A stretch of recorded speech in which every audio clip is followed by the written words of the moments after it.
Hey guys, and welcome to my new movie review. It is so good for you to be here. I really appreciate you clicking on this link for the prequel to The Kingsman, which is The King's Man. So for those of you who don't know, who are new to my channel, so welcome for you to be here. Thank you so much for clicking on this link. Thank you. Seriously, I really appreciate you being here. So good to have you here.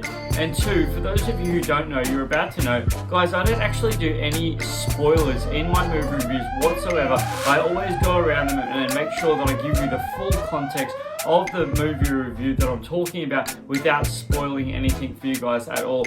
So without further ado, guys, I will roll that intro for you like you saw the 20th Studio Fox. I'll roll my personal intro, guys. I'll give you the director, the cast, the synopsis, the duration, and the genre of this movie, guys, and then I'll give you my full thoughts in specific detail and some really incredible little Easter eggs and fun stuff that you guys are really going to love. And then right at the end of this movie review, guys, I always give you guys trivia, because trivia to me is like a treat for you guys. So without further ado, guys, let's roll that intro.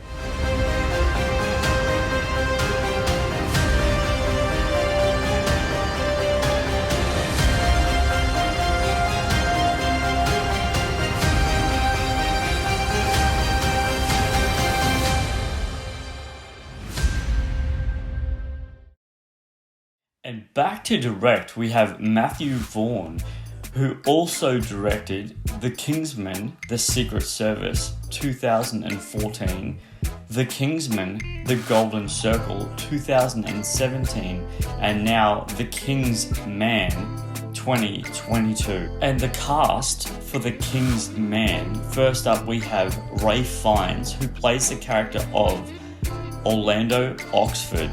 We also have Gemma Arterton, who plays the character of Polly. And we also have Reese Siffins, who plays the character of Grigory Rasputin. And last but definitely not least, we have Harrison Dixon, who plays the character of Conrad Oxford. In the early years of the 20th century, the Kingsman Agency is formed to stand against a cabal plotting a war to wipe out millions. And the Kingsman genre is an action, adventure, comedy movie with a duration of 2 hours and 10 minutes long. Rated MA15+. So straight off the bat, guys, I want to talk about this, and this needs to be talked about more than anything else in this entire film. The fight choreography. Wow. And I mean wow. The fight choreography in this movie is so good, and I really mean that when I say that. It is so perfected. The cinematography with the fight choreography and the score behind it was so incredibly brilliant. I'm not kidding you in any way, shape, or form, guys. This movie is an absolute masterpiece prequel compared to its first two predecessors, which was obviously this one right here, The Kingsman, Golden Circle, and this one right here, Kingsman, Secret Service. Guys, honestly, I'm not even kidding you. Wow. Seriously, wow. This movie is brilliant. And obviously, as I said in the opening, guys, Matthew Vaughn, wow. He brought his A game with this movie. And I kid you not in any way, shape, or form, guys. I really mean his A game. This movie has absolute power and just absolute draws you in with the fight sequences. It is incredible at how masterful he went with everything, that he just utilized everything that he had on his plate. And you could tell so impeccably and so clearly that the characters and all the actors spent hours and hours and hours with the fight choreography scenes in this movie, because they were just on point to the highest level imaginable. Incredible. So this is actually a little bit of treat for you guys. There are actually two cameos. One cameo is like, I guess, just a longer character in this movie, and it's not a spoiler at all. It's not a spoiler. It's actually really cool, because one of them you'll know straight away, but the other one is actually not as obvious as the other one. So one of them is actually Aaron Taylor Johnson, and he is a cameo, but he just has a more longer cameo in this movie, and it's towards the end of the film, and it's really, really brilliant how his character actually comes into the movie, and it's such a kicker because it's really, really well thought out with the storyline. And the second cameo, guys, in this movie is Stanley Tucci. Now, the funny thing is about this movie, that with him in this movie, he actually he's not credited in this movie at all, and I was really, really, really surprised about that. But I have a funny feeling it's because of the fact that his cameo is actually so small. But in saying that, guys, look out for him, because it's really cool. His role is really, really, it's like, oh wow, there's Stan, like, it's really, really cool. But like I said, his role isn't big, it's just really, really small. But it was really cool to see him in this movie, and he brought his A game like he always does. Anyone who's been following my channel for any period of time, guys, you guys know that I actually love to talk about the cast chemistry within a film. The storyline is a storyline, but the storyline has to be good enough for us to believe the character chemistry within the film, because if they don't have character chemistry together, then we as audience members just don't buy what we're watching. Like, it just doesn't gel. And this movie brought the character chemistry in absolute spades. And I really genuinely mean that. I was blown away by how incredible every actor and character worked in this film together. Like, I'm not even kidding you guys.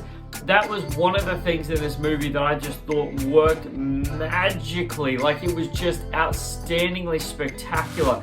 And not once, and I mean this, not once in this movie was I like, get on with it.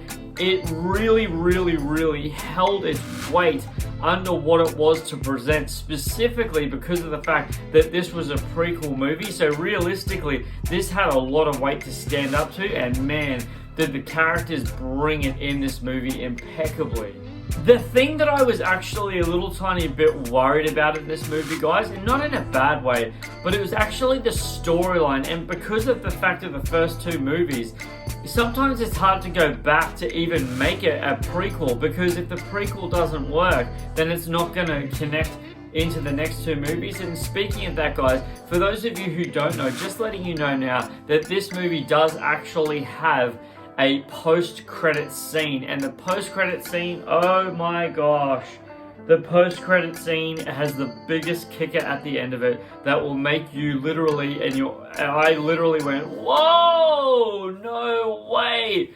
It really is that, it's really that crazy, and I really genuinely mean that. It'll make you just go, no, are you serious? For real, guys, I'm not even kidding you. When you see it, you'll know exactly what I'm talking about.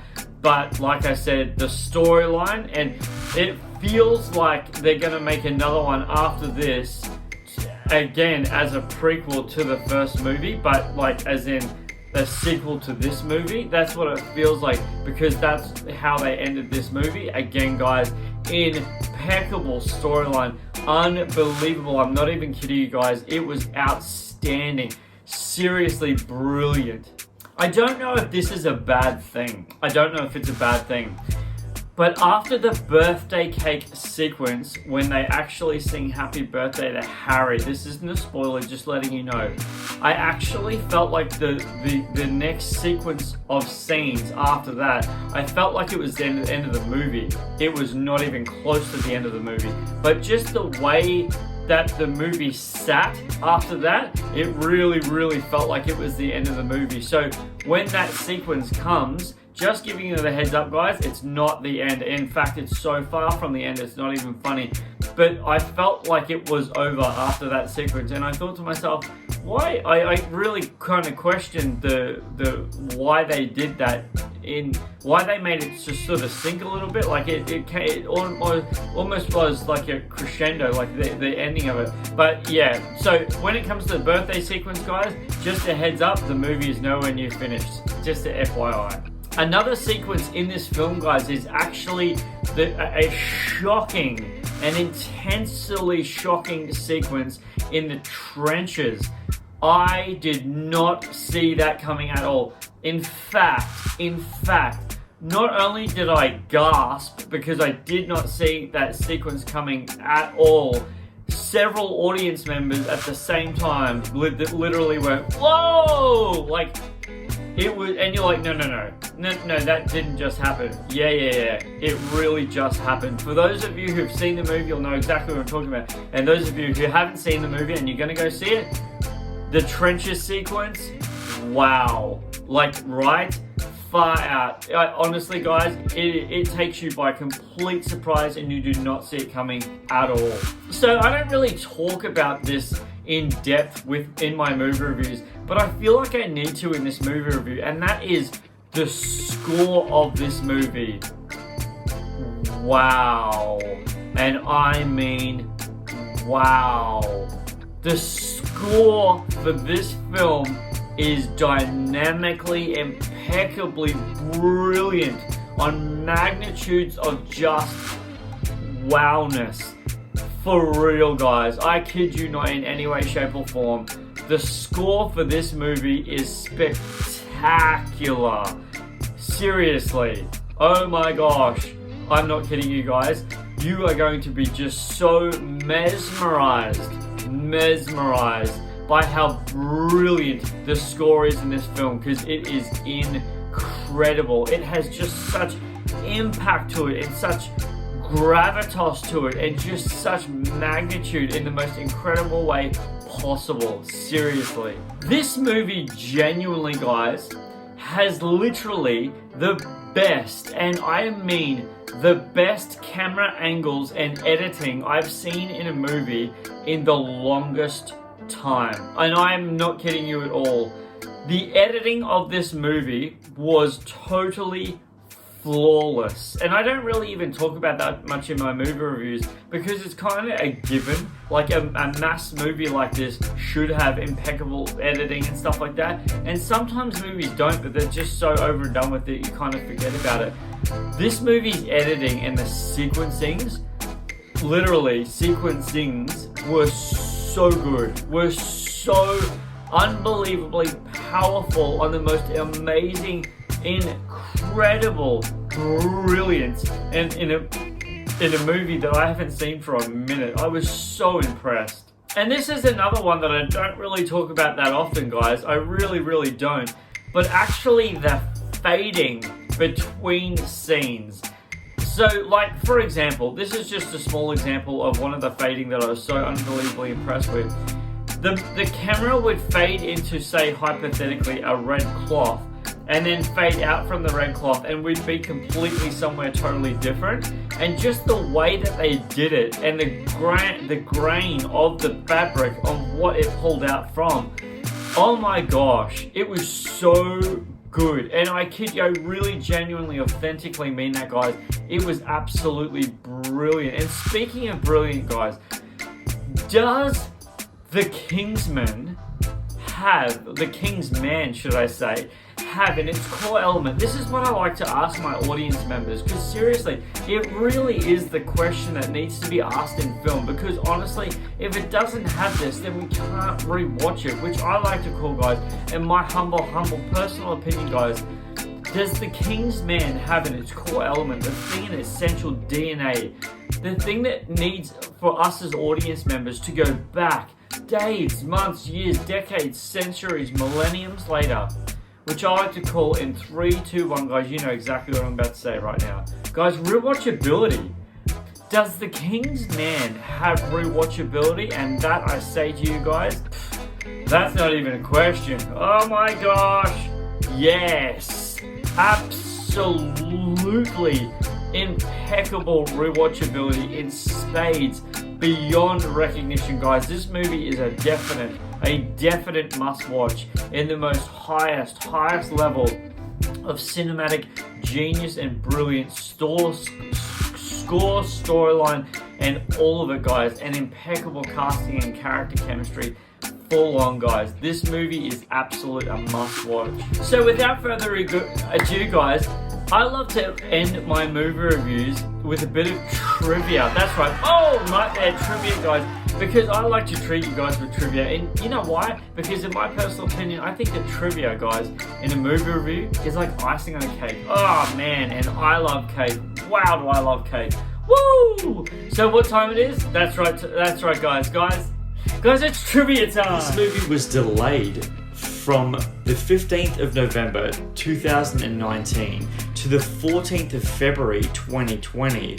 It was delayed again on the 18th of September 2020, then again to the 12th of February 2021, and then again to August 2021, and then finally the release date, which is today, the 6th of the 1st, 2022. The film's working title was The Great Game. This term was given to the political face-off between England and Russia in the 19th century. President Wilson asks for a glass of Statesman, whiskey produced by American equivalent to Kingsman, introduced in Kingsman: The Golden Circle 2017. Nicolas Cage, Brad Pitt, and Rachel Weisz were all considered for roles in this film. So that's all the trivia I have for you guys. I really appreciate you being here. Thank you so much. Those of you who are new to my channel, why don't you go ahead and subscribe, click that bell for notifications, and don't forget to leave a thumbs up if you enjoyed this movie review, and leave a comment in the comment section below. What did you think of The King's Man? I really appreciate your feedback. You guys are amazingly, awesomely brilliant. I appreciate your time more than anything. Seriously, until my next movie review or trailer reaction, guys, don't forget who's bringing this movie review for The King's Man. Guys, this is Superman Steve, appreciating you guys always and loving your time. Flying out!